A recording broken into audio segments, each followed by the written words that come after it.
বন্ধুরা, আজ আমরা আলোচনা করব ভারতের সবচেয়ে শক্তিশালী মিসাইলগুলির একটি অগ্নি 5 সম্পর্কে।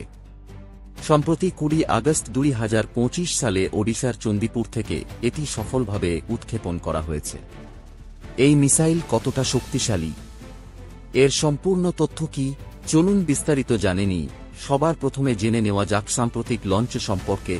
20 আগস্ট 2025 সালে ভারতের Defence Research and Development Organisation এবং স্ট্র্যাটেজিক ফোর্সেস কমান্ডের তত্ত্বাবধানে অগ্নি 5 মিসাইলটি ওড়িশার চণ্ডীপুরের ইন্টিগ্রেটেড সফলভাবে উৎক্ষেপণ পরীক্ষা করা হয়।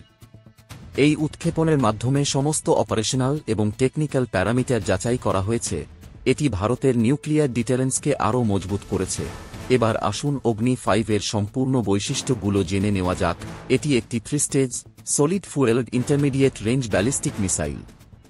এটি লম্বায় 17.5 মিটার, ব্যাস 2 মিটার এবং লঞ্চ ওয়েট প্রায় 50,000 কেজি। এটি 1,500 কেজি পর্যন্ত পেলোড অর্থাৎ নিউক্লিয়ার ওয়ারহেড বহন করতে পারে। এর রেঞ্জ 5,000 থেকে 5,500 কিলোমিটার। স্পিড, এই মিসাইল ম্যাক 24 পর্যন্ত গতি অর্জন করতে পারে, যা বিশ্বের সবচেয়ে দ্রুত মিসাইলগুলির মধ্যে একটি। এছাড়া এমআইআরভি টেকনোলজির মাধ্যমে এটি 3 থেকে 10টি ওয়ারহেড বহন করতে পারে, যা বিভিন্ন টার্গেটে আঘাত হানতে সক্ষম। এখন প্রশ্ন হল, অগ্নি 5 মিসাইল কতটা শক্তিশালী?